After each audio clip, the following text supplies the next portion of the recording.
अस्सलाम वालेकुम व्यूअर्स, मैं हूं Asim Riaz and welcome to corporate corner लम्हे उस्ताद के साथ एक नए मेहमान के साथ। तो हमारा आज का जो टॉपिक है ये भी एक बहुत इंटरेस्टिंग टॉपिक है।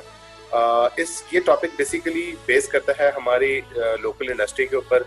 हमारा क्योंकि तकरीबन 70% of the industry of Pakistan is based on set culture, तो इसके कुछ चैलेंजेस होते हैं, इसके कुछ अपने टिप्स एंड ट्रिक्स होते हैं। और आज का हम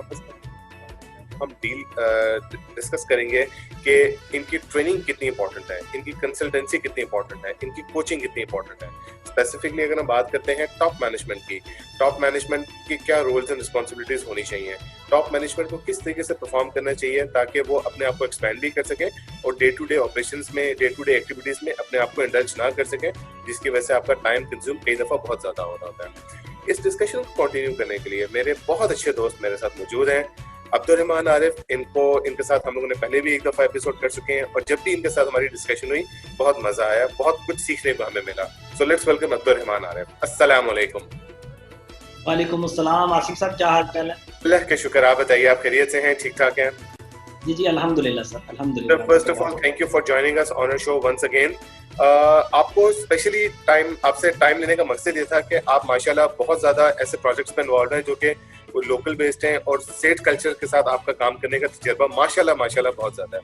सो मैंने इसी से इंट्रोडक्शन में भी कहा कि ट्रेनिंग हम जब बात करते हैं हर इंडस्ट्री के लिए, हर डोमेन के लिए बहुत इंपॉर्टेंट होती है। जो टॉप मैनेजमेंट ट्रेनिंग है वो कितनी इंपॉर्टेंट है और इनको किस तरीके से हम लोग इवेल्युएट कर सकते हैं, किस तरीके से हम इनको ट्रेन कर सकते हैं और किस तरीके से हम इनको अपने साथ अप टू डेट कर सकते हैं नई टेक्नोलॉजीज के ऊपर। Bundle of thanks Asim again for giving me an opportunity to talk on this topic. मैं शुरू यहाँ से करूँगा कि जो वर्ड है ट्रेनिंग, असल में लोगों ने इसका जो यूटिलाइजेशन ऑफ दिस वर्ड है ना वो बड़ा गलत तरीके से इस्तेमाल हो रहा है। सो पहली इम्पॉर्टेंट चीज़ ये है कि टॉप मैनेजमेंट बिजनेस डायरेक्शन जब सेट करे अपने साल की, आपने फॉर एग्जांपल इस साल कुछ सर्टन गोल अचीव करने हैं अपने कारोबार के, और आप जब अपनी गोल सेटिंग करते हैं तो मैं तो बहुत प्राइमरीली एडवाइस करता हूँ कि उसको दो हिस्सों में तोड़ देना चाहिए गोल सेटिंग को। आप बिजनेस की बात करें और ऑर्गेनाइजेशन की बात करें। तो नॉर्मल से आपने सेट का वर्ड इस्तेमाल किया है। People are very concern about the business building. Business building क्या चीज है? बिजनेस बिल्डिंग है मेरी सेल कितनी हुई, मेरा ग्रॉस मार्जिन कितना था, मेरा नेट प्रॉफिट कितना था, मेरा कैश फ्लो कैसे मूव कर रहा था, मेरी बैलेंस शीट क्या कह रही है, मेरे सारे financial parameters of my business is called my build the business. अच्छा, एक दूसरी साइड है जहां पे मेरी ऑर्गेनाइजेशन की स्ट्रक्चर्स क्या कह रहे हैं, मेरी ऑर्गेनाइजेशन की इनेबलमेंट कितनी ज्यादा है, मेरी ऑर्गेनाइजेशन के एसओपीज क्या कह रहे हैं, मेरी ऑर्गेनाइजेशन का कल्चर क्या कह रहा है। अच्छा, ये इन दोनों को वेट देना पड़ेगा। अगर मैं सिर्फ इस साइड को वेट दूंगा तो मेरी ऑर्गेनाइजेशन ऐसी हो जाएगी। अच्छा, अगर मैं इसको वेट देता रहूंगा बहुत ज्यादा तो मेरी ऑर्गेनाइजेशन ऐसी हो जाएगी। सो आई वांट टू अंडरस्टैंड कि मुझे बैलेंस करना है इन दोनों चीजों को। सो जो need of training and capability building of the organisation and culture of the organisation जो है वो एक 50% पार्ट है किसी भी इदारे का। तो मैं वर्ड बोलूंगा, profit and growth business drive कर रहा होता है जबकि सस्टेनेबिलिटी कंपनी का कल्चर ड्राइव कर रही होती है। तो एक और मैं जुमला बोलूंगा यहाँ पे अपने सामीन के लिए, वो ये है कि कारोबार की कामयाबी का पैरामीटर एक ही है कि वो सस्टेनेबल है कि नहीं। बस, बाकी मुनाफा कभी ज्यादा बना लिया, कभी कम बना लिया, सेल कभी ज्यादा हो गई, कभी कम हो गई, मार्केट शेयर कभी ज्यादा हो गया, कभी कम हो गया, ये ऊपर नीचे होने वाली चीजें हैं। और बिजनेस को लोग ऑनगोइंग कंसर्न बोलते हैं, यानी जब आपका सांस खत्म हो जाएगा तो ये चलता रहेगा, आपकी अगली नस्ल इसको टेकअप करेगी, फिर वो खत्म हो जाएगी तो ये इससे आगे चलता रहेगा। इसीलिए कारोबार को ऑनगोइंग कंसर्न बोला जाता है। और ऑनगोइंग कंसर्न के लिए बहुत इंपॉर्टेंट है कि ऑर्गेनाइजेशन के अंदर जो डेवलपमेंट वाली साइड है उसकी, जिसमें उसका स्ट्रक्चर, उसकी लोगों की अंडरस्टैंडिंग्स, लोगों कंपनी के सिस्टम्स इस तरह डिजाइन हुए हों कि लोग उसको ऑपरेट कर सकें, लोग उसको समझ सकें, लोग उससे फायदा उठा सकें और लोग उसको बेहतर कर सकें। इसी को ट्रेनिंग बोला जाता है। तो this is importance of this training part is very very critical in order to balance the 50% half of the business. Otherwise it will not more sustainable. इतना important है ये. Very true. अच्छा सर, आपने बड़ी अच्छी तरीके से इसकी एक अहमियत का उसको बताया कि क्या इसकी अफादियत है, क्या अहमियत है इसकी. मैं एक स्टेप पीछे जाता हूँ. तो उसको थोड़ा सा एक चीज और शेयर कीजिएगा हमारे साथ कि what are the key elements जो कि आप समझते हैं कि एक लीडर में, एक बिजनेस लीडर में होने चाहिए. ये क्वेश्चन मैंने आपसे इसलिए किया because you are a trainer also, you are a consultant also. So आप 2-3 चीजों को ब्लेंड करके बड़ा अच्छा सब समझा सकते होंगे that what are the key elements, what are the key traits a person should possess. अच्छा, पहली बात तो ये है कि मैं ट्रेनर नहीं कहलाता. मैं normally I am not consider myself as a trainer. I am not a trainer. तो I am a person, you know, there are two different type of people. Trainer has more, you know, I have a better, you know, listening capacity now. So it's better to be a consultant. अच्छा, जो मैं आपको parameters बता देता हूँ, मैं normally इस question का आंसर दिया करता हूँ कि देयर आर 5 E's. किसी भी लीडर के अंदर ना 5 E होने चाहिए. अच्छा. पहला E है envisioning. Okay. वो envision कर सके चीजों को. Envision is something which exists and one can see while another cannot see. Okay. तो आज एक चीज एग्जिस्ट करती है लेकिन विजनरी आदमी को नजर आ रही है जबकि नॉन विजनरी आदमी को नजर नहीं आ रही. So envisioning is the first part of a leader. He can think in future. He can see what other people can not see. So this is the first step of the leader, envisioning. Second important part is the second E which is called engaging. तो उसने engage करना है अपने आप को, अपने लोगों को, अपने पार्टनर्स को, अपने स्टेक होल्डर्स को, अपने वेंडर्स को, अपने एम्प्लॉइज को. The right set of people need to be engaged. Because उसने जो अपना विजन है वो ट्रांसलेट करना है, अपने लोगों को देना है. अच्छा, थर्ड थिंग इज इनेबल. अब उन्होंने उनको इनेबल करना है कि यार वो कर सकें. जब उसने अब लोगों को इंगेज किया और कहा कि यार तुम ये 15 काम करो जो मेरा विजन अचीव करने के लिए बड़े इंपॉर्टेंट है. अब तुम लोगों को क्या चाहिए ये करने के लिए? किसी को टेक्नोलॉजी चाहिए, किसी को ट्रेनिंग चाहिए. अब यहाँ पे वर्ड आता है ट्रेनिंग. अब जो आप कनेक्ट करेंगे इसको, जो इनेबलमेंट है, the enabling part is basically technology दे दें, आप मशीन दे दें, आप उसको रिसोर्सेज दे दें, आप उसको नॉलेज दे दें, आप उसको ट्रेनिंग दे दें. So the enabling part brings training. Okay. So अगर मैं किसी बंदे को कहूं कि गुजरावाला पहुंचना है और 2 घंटे में पहुंचना है और जाना भी साइकिल पे है, तो आप बेवकूफ लीडर हैं. बिल्कुल सही है. So you have to enable that person first. ठीक है, ताकि उसको आप प्रॉपर टूल दें, प्रॉपर उसको फ्यूल करके दें, तो उसे एक्सपेक्ट करें कि यार 2 घंटे में पहुंचना है, he can reach there. Definitely. तो enabling is very important. Okay. And the fourth thing is energizing. लोगों को एनर्जाइज करें कि यार what's in it for you? What's in it for you? अगर ये सब तुम कर लोगे मेरे लिए तो तुम्हें क्या मिलेगा इसमें? तुम्हारे पास क्या होगा इसमें? अच्छा, और उनको शाबाश दें, उनको अप्रिशिएट करें. हमारे कल्चर ये है कि हमारे सामने आके बंदा बैठता है, हम सबसे पहले उसको डिमोटिवेट करते हैं. पहले उसको कहते हो तू तो है ही फारग. अच्छा, यहां से भी start our conversation and then we will move towards अच्छा बेटा आपने क्या किया है. So as a leader I would like to request everyone, please spend first 2 minutes on appreciation. उस बंदे ने कुछ भी किया है, उसने ग्लास तोड़ दिया ना, अगर पहले उसको अप्रिशिएट करें. अच्छा बेटा कोई बात नहीं, आप अच्छा काम करते हो, बट कभी कभी वो ग्लास टूट जाता है तो आप इसको उठा लीजिए, आइंदा एहतियात कीजिए, और तुम काम ठीक नहीं करते क्योंकि तुम सुस्त हो. बट अपनी कन्वर्सेशन का स्टार्ट हमेशा अप्रिसिएशन से करें. So this is energizing. And the last thing is execute. Okay. अब 5 ही पूरे हो गए. अच्छा, एग्जीक्यूट क्या है? कि लीडर ने इंश्योर करना है कि वो एग्जीक्यूट हुआ है कि नहीं हुआ. सही. तो लीडर ऑपरेशन में जाके एग्जीक्यूट नहीं करता. समझिएगा वो कैसे एग्जीक्यूट करता है. वो एनविजन करता है, लोगों को इंगेज करता है, उनको इनेबल करता है, उनको एनर्जाइज करता है और एग्जीक्यूशन थ्रू पीपल करवाता है। तो दिस इज द लीडरशिप। अगर आप एनविजन करके ये 3 वाले बीच वाले ई गायब कर दें, आप कहें जी मैं एनविजन करूंगा और एग्जीक्यूट करूंगा, एनविजन करूंगा एग्जीक्यूट करूंगा, तो भाई लोग कैसे डेवलप होंगे 3 बीच में? ये तो 3 गायब कर दिया आपने। बिल्कुल सही। So the absence of these 3 is not leadership. एक दुकान वाला, एक करियाने के दुकान वाला सुबह दुकान खोलता है, खुद चलाता है, वो ये 3 ई बीच में गायब कर देता है। वो कभी ग्रो नहीं कर सकता, क्योंकि वो लोगों पे रिलाई नहीं कर रहा, वो लोगों को इंगेज नहीं कर रहा, लोगों को इनेबल नहीं कर रहा, लोगों को एनर्जाइज नहीं कर रहा। वो खुद ही सोचता है, खुद ही कर लेता है, खुद ही सोचता है, खुद ही कर लेता है। So this is not a leadership.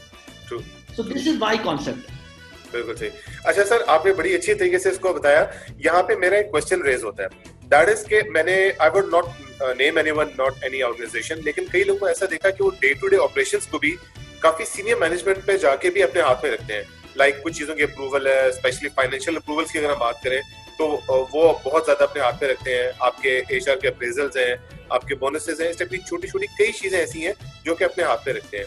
A leader और अ विजनरी पर्सन के पास किस हद तक डे टू डे ऑपरेशंस होने चाहिए कि अपने आप को इतना ज्यादा इन्वॉल्व ना कर ले उसके? अच्छा सवाल। इसको 2 हिस्सों में ब्रेक करते हैं। पहला तो ये अंडरस्टैंड करना है कि सीनियर मैनेजमेंट ऑपरेशनल कामों में क्यों मिलती है। इसका आंसर ये है कि देयर इज अ थ्योरी जो मैं नॉर्मली एक्सप्लेन करता हूं, उसका नाम है law of minimum energy. Okay, ये सुना आपने? नहीं। अच्छा, there is the law called law of conservation of energy. उसको बोलते हैं, फिजिक्स में हमने पढ़ा था मैट्रिक में और एफएससी में, कि energy can be transferred from one form to another form. Energy can not be created, can not be destroyed, while it can be translated from one form to another form. अच्छा, एक law है, उसका नाम है law of minimum energy. Okay. ये law ये कहता है कि कायनात में हर चीज अपनी मिनिमम एनर्जी कंज्यूम करना चाहती है। सही। इलेक्ट्रॉन अपने शेल से नहीं निकलता। सही। क्योंकि वो जैसे शेल से निकलता है ना, वो एक्साइटेड हो जाता है। True. वो एनर्जी रिलीज करके वापस आ जाता है अपने शेल में। जमीन अपने मदार से बाहर नहीं निकलती, निकलेगी तो घूम जाएगी, कहीं घूम जाएगी सोलर सिस्टम में। अच्छा, इसी तरह कायनात की हर चीज अपनी मिनिमम एनर्जी जाया करना चाहती है। सही। तो इसको हम कंफर्ट जोन बोलते हैं अपनी जुबान में। तो इसीलिए हर इंसान अपने कंफर्ट जोन में रहना चाहता है। और एक मजे की बात यह है कि अपने से नीचे वाले का काम हमेशा आसान होता है, याद रखिएगा। तो अगर जिस तरह सास होती है ना, उसको बहू का काम हमेशा आसान लगता है, क्योंकि वो काम करके आई होती है, उसको अपना काम नहीं करना, क्योंकि उसको बहू वाले काम करने। इसी तरह सीईओ ने सीईओ वाले काम नहीं करने, सीईओ ने काम करने हैं प्रोडक्शन मैनेजर वाले, और प्रोडक्शन मैनेजर ने काम करने सुपरवाइजर वाले। क्योंकि हर बंदा अपने लेवल पे काम करना मुश्किल होता है, अपने लेवल के केपीआईज मुश्किल होते हैं, तो इंसान फौरन नीचे उतरता है और नीचे जाके करके कहता है, देखा मैंने कितना काम किया है। अच्छा, वो काम नहीं था, वो एहसान था उसका। तो मैं लोगों से ये कहता हूं, एहसान ना करो, काम करो। काम करो। काम वो है जो आपके किरदार को दिया गया है, एहसान वो है जो आपके किरदार को नहीं दिया गया था और आपने किया। Very true. तो लोग एहसान कर रहे हैं इदारों पे, काम नहीं कर रहे। तो पहली बात तो यह है कि हर बंदा जो अपने से नीचे काम करता हुआ नजर आता है, ऑपरेशन में इन्वॉल्व नजर आता है, वो सिर्फ कंफर्ट जोन में जाते हैं लोग, बस, उसकी कोई और वजह नहीं। बोर्ड ऑफ डायरेक्टर बनना मुश्किल है, सीईओ का सीईओ बन के काम करना मुश्किल है, तो वो नीचे उतर जाता है, नीचे जाके कुछ करके लोगों को बताता, देखा मैंने ये किया है। ओ भाई, तेरा तो काम ही नहीं था। Why you want to take credit of this done things done? इस तरह आप माशाल्लाह आज काफी सीनियर फोटोग्राफर हैं, मैं मिसाल देता हूँ, आप स्टैंड सेट करें और कहें मैंने स्टैंड सेट किया। ओ भाई, स्टैंड सेट करना एक बच्चे का काम है और आप उसमें कंफर्ट फील करेंगे, बिकॉज उसमें क्या मुश्किल काम। सो अब आप तस्वीर खींचते थे एक टाइम पे, I know I have seen your work माशाल्लाह। अब आज आप डायरेक्टिव पोजीशन के अंदर हैं, आज आप डायरेक्ट करते हैं।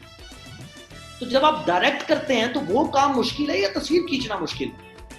डेफिनेटली। तो आपके लिए तो बहुत आसान है कैमरा दोबारा पकड़ना, लेकिन अपनी सोच से लोगों का कैमरा ड्राइव करना, that's another difficult task, that's a big challenge. तो कोच का काम ये नहीं होता कि वो ग्राउंड में उतर के लोगों के हाथों से बल्ले ले ले। coach cannot enter into the ground. सही. It's not allowed to enter in the ground. True. तो उसके सामने आउट होंगे, उसके सामने उसकी मुंह पे गेंद लगेगा, but he cannot come into the ground. True.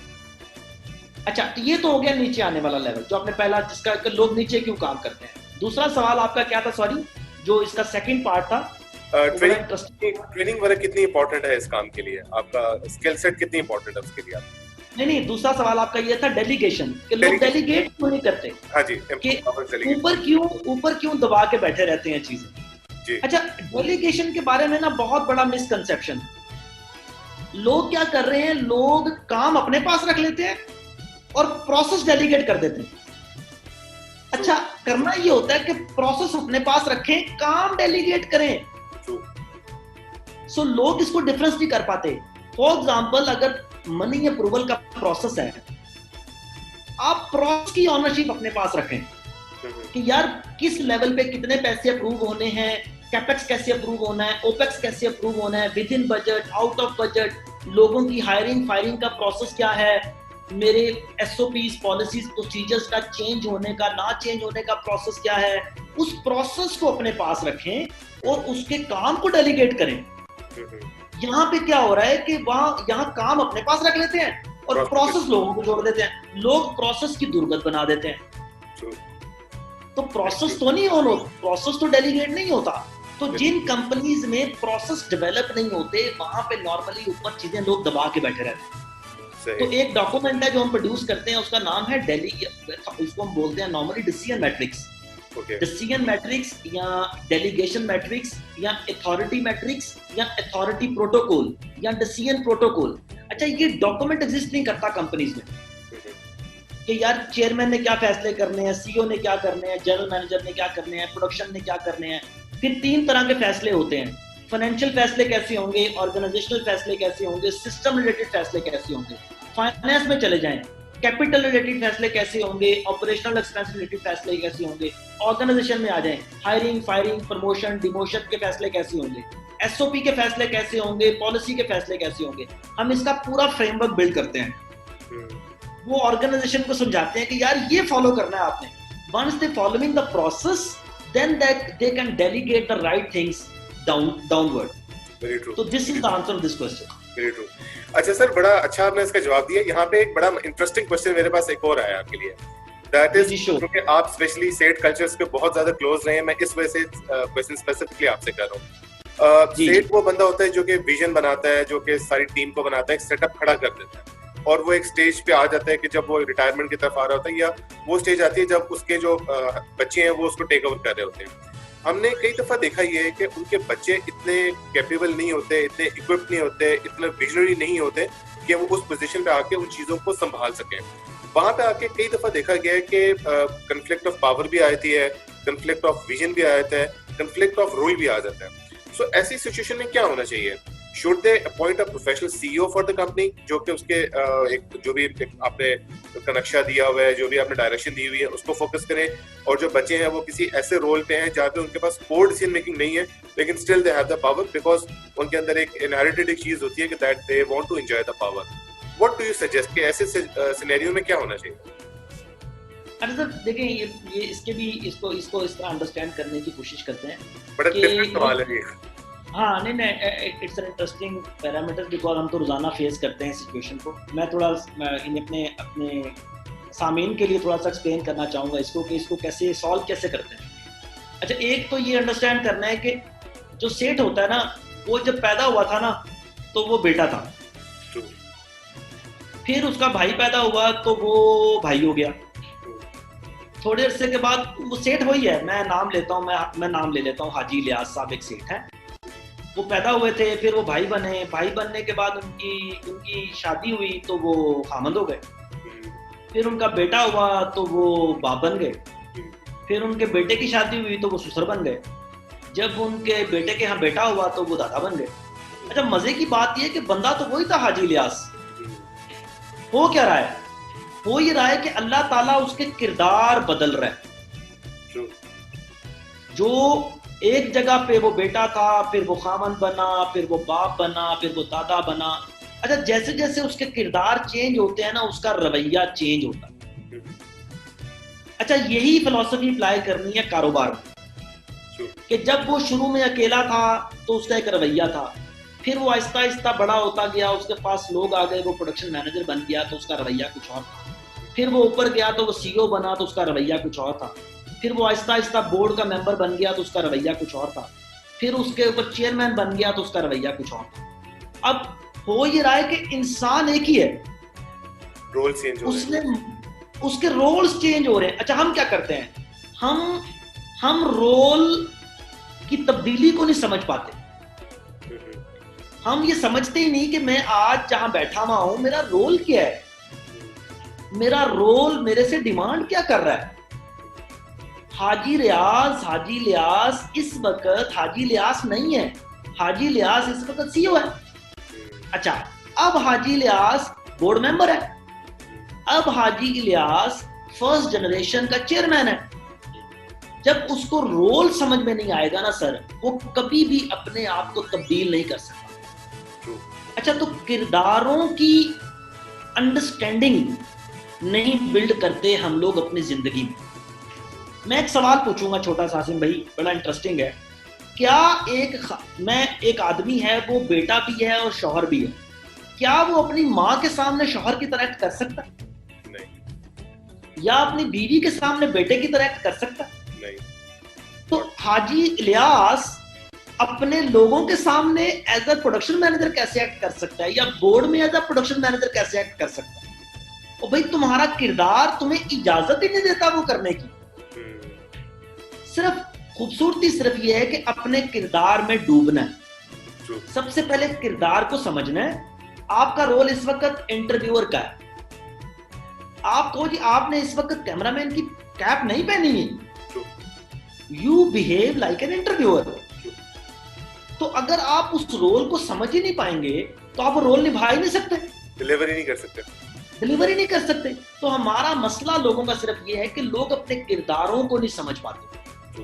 तो काइंडली इंसान एक ही रहेगा, सिर्फ काइंडली उस वक्त 4 घंटे के लिए उस किरदार के कपड़े पहन ले, उस किरदार की टोपी पहन ले, उस किरदार को अपने ऊपर ले आए, तो आप अच्छा उस किरदार को निभा सकते हैं। ठीक है। दूसरी बात कि बच्चे आ जाते हैं, बच्चों को किस तरह से मैनेज किया जाता है, सीईओ प्रोफेशनल रखा जाए या ना रखा जाए। हमारी रिकमेंडेशन ये होती है कि फैमिली बिजनेस के अंदर जब पहली बात तो ये है कि पहली जनरेशन में भी सीईओ नहीं होता बहुत सारी ऑर्गेनाइजेशन में ना। पहले तो जो नस्ल इस वक्त काम कर रही है ना, वो काइंडली उसमें से किसी बंदे को सीईओ नॉमिनेट करें घर में से, और किरदार साजी करें उसकी। उसका किरदार बनाएं, उस किरदार को इज्जत दें, बच्चों को बताएं कि यार देखो कंपनी में सीईओ ऐसे चलता है, हमारे बड़े भाई हमारे सीईओ हैं, सीईओ ये कहता है, सीईओ का काम डायरेक्शन सेटिंग है, सीईओ का काम बजट पूछना है, सीईओ का काम सवाल पूछना है, हम सबका काम जवाब देना है। ये आपको उनको डिमॉन्स्ट्रेट करके दिखाना पड़ेगा। अच्छा, जब वो बच्चे 5-6 साल अपनी पहली नस्ल में ये होता हुआ देख लेंगे ना, तो आने वाले बच्चों में से किसी को सीईओ बना दें या बाहर से सीईओ ले आए, वो एक्सेप्टेबल होगा। लेकिन अगर आपने डिमॉन्स्ट्रेट करके नहीं दिखाया और आपने कहा जी मैं सीईओ बाहर से ले आऊं, सीईओ बाहर से लाने का देखें, then you have to go for a public limited वाला जर्नी। आप अपनी कंपनी को पब्लिक लिमिटेड करें और वहां पे फिर वो पूरा जो कॉर्पोरेट गवर्नेंस का प्रिंसिपल है वो ले आए उठा के, तो वो एक लंबा जर्नी है जो नॉर्मली हमारी पाकिस्तान में ऑर्गेनाइजेशन अडॉप्ट नहीं कर सकती। तो अच्छी चीज ये है कि आप अपने भाइयों में से ही, अपने दोस्तों में आपस में किरदार चुन लें। मैंने अभी हमारी जो कंपनी है एमएम बैक, हमारे जो पार्टनर है उस्मान साहब, I announce him as the CEO of the company. So I basically, made this company, run this company for 6 years. Now he is the CEO of the company. I removed the hat of the CEO. You have changed. So we have changed the role. I am the board. Good. तो मुझे operation में नहीं घुसता। तो असल में ये तो रोल की गेम है सारी। I think so. This will suffice the answer. Very nice, very well elaborated. अच्छा सर, यहाँ पे एक और इंटरेस्टिंग सवाल। अगेन असल में मेरे सवाल जो प्लान थे वो तो खैर हम उसकी तरफ मूव नहीं कर रहे, डिफरेंट क्वेश्चन। उधर चलते हैं सर, उधर चलते हैं वापस। बोर्ड ऑफ डायरेक्टर्स की जब हम बात करते हैं, बोर्ड ऑफ डायरेक्टर्स की मीटिंग होना एक बहुत इंपॉर्टेंट चीज होती है। मतलब कंपनी की प्रॉपर एक विजन होती है, उसके अंदर एक प्रॉपर एक गाइडलाइन होती है और कंपनी का सारा फ्यूचर डिपेंड कर रहा था उसके ऊपर। कई दफा ये देखा गया है कि बोर्ड ऑफ डायरेक्टर्स की मीटिंग में कोई भी चीज प्रोडक्टिव नहीं निकलती। या तो उनके पास वेरिएबल्स ही नहीं होते, या उनके पास प्रॉपर एजेंडा ही नहीं होता, या वो इतना ट्रेन इनफ ही नहीं होते कि इस मीटिंग को कंडक्ट कैसे करना है, उस मीटिंग से हमने अचीव कैसे करना है। सो जब हम बोर्ड ऑफ डायरेक्टर्स की बात करते हैं, अनफॉर्चुनेटली हमारे यहाँ कोई भी इस टाइप के प्रोग्राम्स या इस टाइप के मेथड्स नहीं है कि हम उनको प्रॉपर गाइड कर सकें जी कि बोर्ड ऑफ डायरेक्टर्स की क्या रिस्पॉन्सिबिलिटी है। So what do you suggest कि एक बोर्ड ऑफ डायरेक्टर्स को जब भी किसी मीटिंग के लिए जाना होता है, या एक बोर्ड ऑफ डायरेक्टर्स का role in terms of a visionary person वो क्या होना चाहिए और कैसे होना चाहिए? देखिए, बोर्ड के बड़े क्लियर रोल्स हैं। बोर्ड से जो एक्सपेक्टेशंस हैं वो 4-5 कोर एक्सपेक्टेशंस होती हैं। सबसे पहले एक्सपेक्टेशन तो ये होती है कि जी सीईओ की अपॉइंटमेंट, सीईओ की इनेबलिंग, सीईओ की accountability, that's the core responsibility of the board. अब आप सीईओ जो है वो अगर आपके भाइयों में कोई भाई है तो आपने उसी को ये ओहदा देना होता है। क्या जी हम 4 भाई हैं, फॉर एग्जांपल हमने छोटे भाई को सीईओ बना दिया, तो हम छोटे भाई को सीईओ बना दें, उसकी अपॉइंटमेंट करें, उससे पूछें यार तुम्हारी कंपनी का, अब सीईओ को कहें यार अपनी कंपनी की डायरेक्शन सेटिंग करें, आप हमें प्रेजेंट करें। तो पहला जो काम है, the clear job is the CEO appointment, उसकी सारी चीजें। दूसरी बड़ी इंपॉर्टेंट एलिमेंट है कि जो बजट सीईओ बनाए, फाइनेंशियल बजट, उसको रिव्यू करके अप्रूव करें, क्योंकि सीईओ ने अपने कारोबार का एक सालाना बजट जमा करवाना है आपको। यार मैं एक्स अमाउंट सेल करूंगा, इतने मेरी कॉस्ट ऑफ गुड्स सोल्ड होगी, इतने मेरे खर्चे होंगे, ये मेरा प्रॉफिट होगा, ये मैं कैपिटल इन्वेस्टमेंट कर रहा हूँ। तो बोर्ड का काम है कि उसको समझे और उसको ओन करे। अच्छा, और सीईओ की इनेबलिंग, वो जो मैंने पहले 5 वर्ड बोले थे, सीईओ को इनेबल करें, उससे पूछें तुम्हें क्या चाहिए। Okay, what you want from us? You want from us money, you want from us people, you want from us technology, you want from us machines, what exactly you want from us? तो CEO को enable करें। तीसरी चीज जो इसमें है very critical, brand की ownership normally CEO के पास, बोर्ड के पास होती है। Board normally own the brands, कि यार हमारे ब्रांड के साथ आपने कुछ ऊंचा नीचा नहीं करना, तो वो आपने हमसे पूछ के करना है जब भी करना है, ठीक है ना। तो ये एक एलिमेंट है। अच्छा, चौथी चीज जो बड़ी इंपॉर्टेंट है कंपनी की, वो कल्चर है। कल्चर की ऑनरशिप जो है ना, वो बोर्ड के पास रहती है और उसकी ड्राइविंग फोर्स सीईओ होता है। बोर्ड ने बताना होता है सीईओ को यार कि हमारी कंपनी में इस तरह का कल्चर चाहिए। फॉर एग्जांपल हमारी कंपनी है, मेरी कंपनी में हमारा कल्चर जो है वो बहुत ओपन कल्चर है। We always give people a lot of room to test their limits. तो उसमें ये होता है कि कल्चर ड्राइव करे। तो ये 4-5 चीजें हैं जो बोर्ड की कोर जिम्मेदारियां हैं, और बोर्ड कोशिश ये करे कि अपने अंदर कोई एक्सटर्नल बोर्ड मेंबर्स शामिल करें, ताकि कम से कम वो जो आपस में बहुत दफा ऐसा होता है कि बंदा बात नहीं कर सकता, तो आपको एक मीडिएटर चाहिए होता है बीच में टू स्टार्ट। इसीलिए स्टार्ट वहीं से करेंगे। बोर्ड की पहले फ्रेमवर्क बनाएं, बोर्ड की जॉब डिस्क्रिप्शन लिखें, बोर्ड में चेयरमैन नॉमिनेट करें, उसके बाद एक एक्सटर्नल एलिमेंट शामिल करें, एक बंदा ऑन बोर्ड करें जो सेक्रेटरी हो, जो नोट्स ले बोर्ड के, और इस तरह से शुरू करें। और दूसरी बात, बोर्ड की मीटिंग फॉर्मलाइज शुरू करने की जरूरत नहीं है। पहले सिर्फ बैठने का एक रूटीन स्टार्ट करें कि यार हर हफ्ते को हमने बैठना है 2 घंटे। तो हमारे मुल्क में तो लोग बैठते भी नहीं है आपस में, तो कम से कम बैठना शुरू करें, फिर आहिस्ता आहिस्ता उसको फॉर्मलाइज करना शुरू करें। This is the way we can move forward. सही। अच्छा सर, लास्ट क्वेश्चन, हमारे जितने भी सी लेवल की पोजीशंस होती हैं, जिसमें सीईओ, सीएफओ, सीईओ हो गया, इनका ग्रूमिंग प्रोसेस क्या होना चाहिए? हाँ, this is a very interesting question. अच्छा देखें, इसका मुझे लगता है कि ये on job training is the right method for grooming process for the top management. ये जो top management send for the institute and वहाँ पे 15 दिन पढ़ के आ जाएं और 20 दिन वहाँ पढ़ के आ जाएं, ये मेथड मेरी समझ में नहीं आता कि ये कोई सही मेथड है। इट्स बेटर कि आप उनको ऑन जॉब ट्रेन करें, कंपनी का 5 साल का रोड मैप बनाएं, उसके रोड मैप में उनको इन्वॉल्व करें, उस रोड मैप की डिलीवरी में उनको इंगेज करें, उनको इनेबल करें, उनको एनर्जाइज करें और उनसे एग्जीक्यूट करवाएं। So that's the right method of capability building of the top management. Top management की कैपेबिलिटी को जब मैं रेट करता हूं तो मैं ये कहता हूं कि 4 स्टेप्स में असल में कैपेबिलिटी बिल्डिंग होती है। पहला स्टेप होता है कि यार मैं करता हूं तुम देखो, मैं कर रहा हूं तुम देखो। दूसरा स्टेप होता है चलो दोनों मिलके करते हैं। तीसरा होता है कि तुम करो मैं देखता हूं। और चौथा होता है कि तुम किसी और को सिखाओ तो मैं देखता हूं तुम सिखाते सही हो। तो असल में टॉप मैनेजमेंट को इन चारों प्रोसेस में से गुजारना चाहिए। आप उन्हें कहें कि जी आप डायरेक्शन सेटिंग पहले मैं करता हूं, आप बैठ के देखो कि कंपनी की डायरेक्शन कैसे सेट होती है। ये 2021 की बात कर रहा हूं। 2022 में आप उन्हें कहें कि जी अब आप आओ और मैं और तुम मिल के करते हैं। पिछले साल तो मैंने की थी ना, आपने देखी थी, चलो मिल के करते हैं। तीसरे साल आप उन्हें कहें कि यार एक काम करते हैं, तुम करो मैं देखता हूं। चौथे साल आप उसे कहें कि यार अब तुम अपने नीचे वालों से करवाओ एंड आई विल सी कि तुम सही करवाते हो उनसे।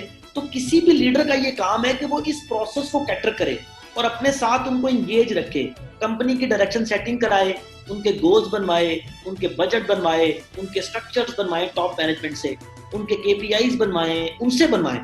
उन्हें कहो यार तुम लोग बनाओ, बताओ मुझे कि अरशद फलां मशीन पे खड़ा हुआ क्या करेगा कंपनी का गोल अचीव करने के, बताओ। तो जब वो इन्वॉल्व होंगे ना इस प्रोसेस में, फिर उनको ट्रेनिंग नीड्स निकल के आएंगी, टेक्नोलॉजी नीड्स निकल के आएंगी, लोगों की कैपेबिलिटी का पता लगेगा। I think so this is the way forward we should treat people. There is no classroom stuff, I am telling you, not possible at all, not possible at all.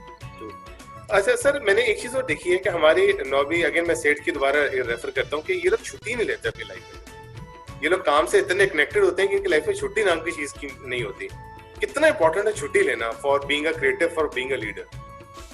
अच्छा देखिए, छुट्टी का मसला क्या है हमारे मुल्क में ना, एक कॉन्सेप्ट हम देते हैं पेमेंट फॉर टाइम। हमने लोगों को 8 घंटे के लिए खरीदा होता है और हमें पता होता है जी 8 घंटे के पैसे देने हैं, और इसीलिए वो छुट्टी नहीं देता, क्योंकि फिजिकली तो बंदा मौजूद है, मेंटली नहीं है उधर। मेंटली नहीं है, मेंटली वो कहीं और है। अच्छा, अगर आप अपनी कंपनी को पे फॉर टाइम से पे फॉर परफॉर्मेंस की तरफ ले जाएंगे उठा के, फॉर एग्जांपल लोगों के मेजरिंग पैरामीटर्स बने हुए हो, केपीआईज बने हुए हो, तो आप लोगों से कहें कि आपने डिलीवर कर दिया, थैंक यू वेरी मच। फिर छुट्टी देने में मसला नहीं होता। जिन ऑर्गेनाइजेशंस, क्योंकि सेट के पास परफॉर्मेंस पैरामीटर नहीं होता किसी बंदे का, उसके पास एक ही परफॉर्मेंस पैरामीटर है कि अकबर सुबह 8 घंटे मेरे सामने बैठा रहा है कि नहीं बैठा रहा।